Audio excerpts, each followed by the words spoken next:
Maya Chen stepped out of the taxi into the busy morning air of Sterling Tech Industries. The glass building rose high above her, reflecting the cloudy sky like a mirror.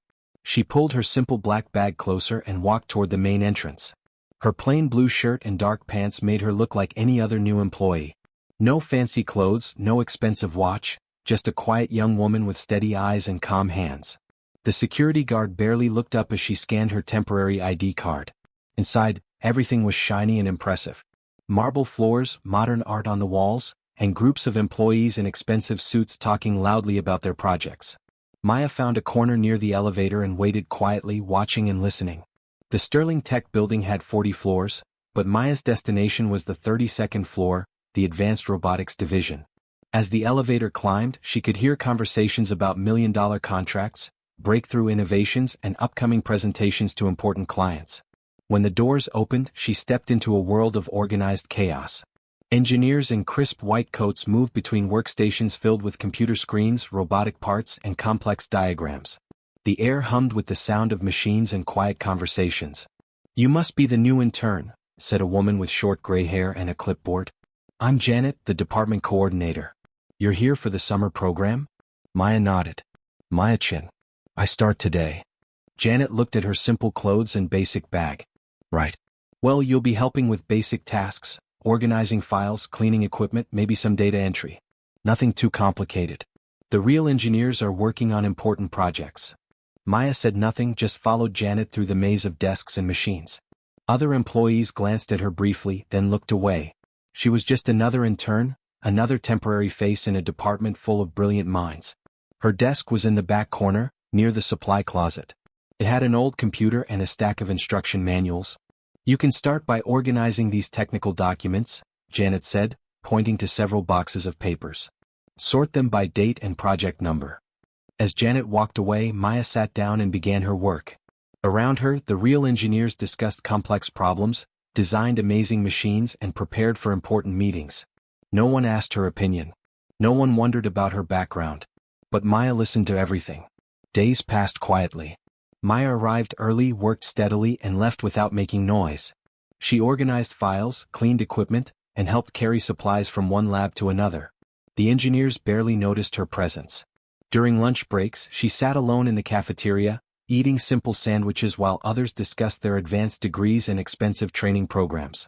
Sometimes she would hear fragments of technical conversations from nearby tables. "The servo motors keep overheating," someone would say. "Have you tried adjusting the cooling system?" another would reply. Maya would continue eating, but her mind would process every word. She understood more than they realized. In the afternoons, she often found herself near the main laboratory where the department's most important project was taking shape. Through the glass windows, she could see a massive industrial robot, the kind used in car factories and manufacturing plants. It was designed to lift heavy objects with perfect precision. The project team consisted of 5 senior engineers, all with advanced degrees and years of experience. Their leader was Dr. Marcus Webb, a tall man with expensive glasses who spoke with authority about servo systems and hydraulic controls. Maya would walk past slowly, carrying boxes or supplies, always watching. She noticed small details that others missed. The way certain joints moved slightly when they should be perfectly still. The sound the hydraulic system made when pressure built up too quickly. Little things that might become big problems. But nobody asked for her observations. 3 weeks into her internship, Maya was organizing files near the main lab when she overheard a heated discussion. The industrial robot was having problems. During test runs, it would sometimes lose precision when lifting objects over 500 pounds. The movements became jerky and unpredictable. "It's clearly a software issue," Dr. Webb was saying to his team. "The control algorithms need refinement." "Could be the hydraulic pressure," suggested another engineer. "Maybe we need stronger pumps." "Or the servo calibration is off," added a third voice. Maya paused in her filing. From what she had observed, the problem seemed to be something else entirely. The base stabilization system appeared to have a resonance issue. When heavy loads were lifted, micro-vibrations would build up and interfere with the precision controls. But she was just an intern. Nobody would want to hear her thoughts. That afternoon, during a department meeting, Dr. Webb announced that they were behind schedule. The robot needed to pass its final tests within 2 weeks to meet a crucial deadline for their biggest client. "We'll work overtime if necessary," he declared. This project is too important to fail. Maya continued organizing her papers in the back of the room, listening carefully. She wanted to help, but knew that speaking up would likely result in embarrassment. Better to stay quiet and observe. The following week the problems got worse. The robot's precision errors were becoming more frequent, and the team was running out of ideas. Maya watched from her corner desk as engineers worked late into the evening, trying different solutions. She had filled 3 notebooks with her observations, written in small, neat handwriting during her lunch breaks. Page after page of technical notes about vibration patterns, load distribution, and system responses. But the notebook stayed hidden in her desk drawer. On Thursday morning she arrived early as usual and found the lab in chaos. The robot had malfunctioned during a late-night test, dropping a 600-pound test weight and damaging its own support platform. Engineers stood around the wreckage, looking exhausted and defeated. "That's it," Dr. Webb said, removing his glasses and rubbing his eyes. "We're going to have to completely redesign the lifting mechanism. There's no way we'll meet the deadline now." Maya felt her heart sink. She knew these people had worked incredibly hard on this project. Months of effort and brilliant engineering were about to be wasted because of one persistent problem that nobody could solve. That evening she stayed late in the office, not because she was assigned extra work, but because she couldn't stop thinking about what she had seen. When the building was nearly empty, she walked to the main lab and looked through the windows at the damaged robot. The security guard noticed her standing there. "Working late, miss?" "Just thinking," Maya replied softly. "About what?" She hesitated, then said, "About how sometimes the solution to a big problem is actually something very small." Friday morning brought an emergency meeting. The client was arriving on Monday for the final demonstration, and the project team had to decide whether to proceed with the damaged robot or admit failure. "We could try to fix the platform over the weekend," one engineer suggested half-heartedly. "Even if we repair the damage, we still haven't solved the core problem," Dr. Webb replied. "The precision errors will just happen again." Maya sat in her corner, organizing the same stack of papers for the 3rd time, listening to the discussion with growing urgency. These brilliant people were about to give up on something that could be fixed. Something that she was almost certain she could help with. But who was she to speak up? An intern with a simple college degree, surrounded by PhDs and experts with decades of experience. The meeting was winding down when Dr. Webb made the final announcement. "I'll call the client this afternoon and explain that we need more time. It's better to be honest than to fail publicly." That's when Maya stood up. The room fell silent. Everyone turned to look at the quiet intern who had barely spoken during her entire time at the company.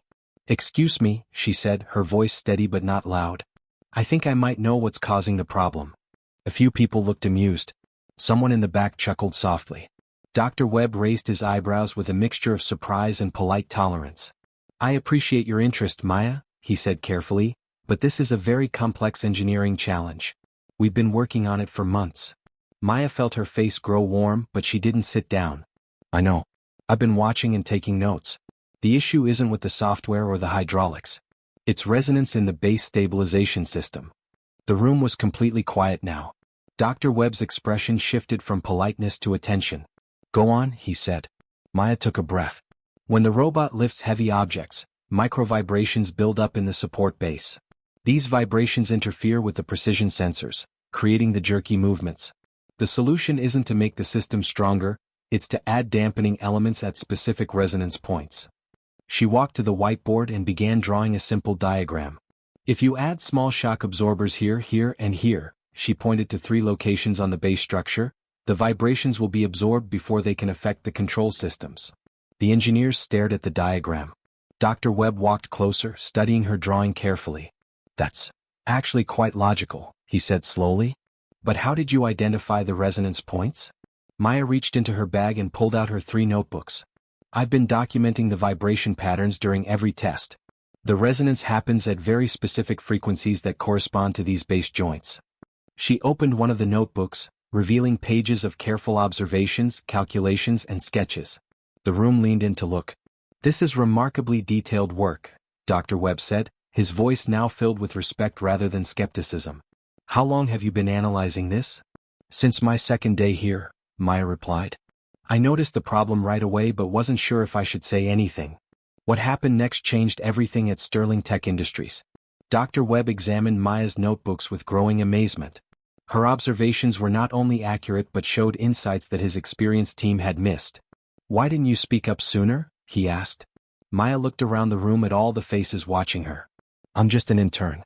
I didn't think anyone would listen." An uncomfortable silence settled over the group. Several engineers looked down at their hands, realizing how they had dismissed her without ever giving her a chance to contribute. "Well, we're listening now," Dr. Webb said firmly. "Can your solution be implemented by Monday?" Maya nodded. "The shock absorbers are standard components. Installation would take about 6 hours if we work systematically." "Then let's do it." The weekend became a whirlwind of activity.